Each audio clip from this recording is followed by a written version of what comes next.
پاکستان سے جس قدر نوجوان ایک تاثر ہے نا کہ مایوس ہو رہے ہیں، ملک سے باہر مواقع ڈھونڈ رہے ہیں، ملک کے اندر نئی صنعتیں لگ نہیں رہی، روزگار پیدا نہیں ہو رہا، ہمارا جو گروتھ ماڈل ہے وہ نہ تو غربت کا خاتمہ کر رہا ہے نہ روزگار کے مواقع پیدا کر رہا ہے. تو کیسے آپ اس صورتحال کو دیکھتے ہیں؟ آپ کی ہی عمر کے وہ لوگ جو بے روزگاری سے تنگ ہیں، جو غربت سے تنگ ہیں، کیا سوچتے ہیں آپ ان کے لیے؟ جی بالکل، بہت اچھا سوال ہے آپ کا. اور دیکھیے، بالکل میرے والد صاحب، بلکہ میرے جو دادا ہیں اور میرے دادا کے بھی جو والد صاحب جی ہیں، جی سبھی سیاست میں تھے. جی جی پر اللہ کا شکر ہے کہ میری محنت کو دیکھتے ہوئے پاکستان پیپلز پارٹی کے چیئرمین بلاول بھٹو زرعی صاحب نے مجھے سندھ حکومت کا ترجمان اپوائنٹ کیا ہے، جو کہ میرے لیے بڑا فخر کی بات ہے. میں بہت زیادہ تھینکفل ہوں اپنی پارٹی کی لیڈرشپ پر کہ اتنا ایک اہم ذمہ داری.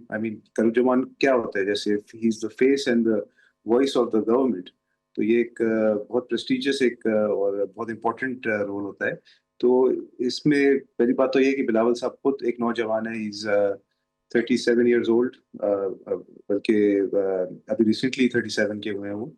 اینڈ وہ بلیو کرتے ہیں کہ اس وقت جو پاکستان کی جو 65% آبادی ہے، کیونکہ بلو دی ایج آف 35 ہے، تو ان کو ہم نے مواقع فراہم بھی کرنے ہیں. ان کی امپاورمنٹ پہ، ان کی امپلائمنٹ پہ، ان کی ایجوکیشن پہ فوکس کرنا ہے. تو پیپلز پارٹی کی تو ریگولرلی جو ہمارا مینیفیسٹو ہوتا ہے اس میں ایک یوتھ پالیسی بھی ہوتا ہے.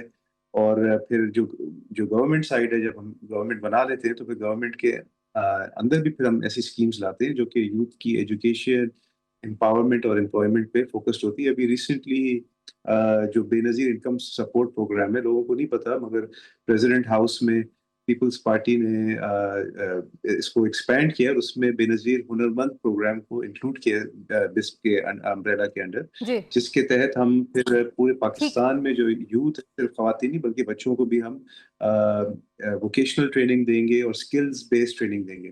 اور ابھی لاسٹ منتھ ہی جو سی ایم مراد علی شاہ صاحب ہیں، انہوں نے جو phase 2 of the peoples IT ٹی پروگرام ہے اس کو لانچ کیا ہے. فیز 1 آلریڈی سکسیزفلی بہت سارے ہزاروں بچوں کو سندھ کے اندر آئی ٹی ٹریننگ فراہم کی ہے، اور فیز 2 میں اس کو پھر فردر ہم انکریز کرنے جا رہے ہیں. تقریباً 35,000 بچوں کو ہم I T skills based training دے رہے ہیں سندھ کے اندر، اور ان کو لیپ ٹاپس بھی دے رہے ہیں، اور ان کو لیٹسٹ جو اے آئی ٹیکنالوجی ہے. ایک نوجوان کو یہ یقین نہیں ہوگا کہ وہ اس کا جو فیصلہ ہے وہ فیصلہ عمل درآمد اس پہ ہو رہا ہے، جو اس کی چوائس ہے وہی چوائس آخر میں فیصلہ بن رہی ہے. تو پھر وہ نوجوان تو مایوس ہو جائے گا. ظاہر ہے وہ پی ٹی آئی کے اپنے جو ان کے ووٹرز ہیں ان کو ریفر کر رہے ہیں کیونکہ وہ لوگ سمجھتے ہیں کہ ان کا مینڈیٹ چوری ہوا ہے.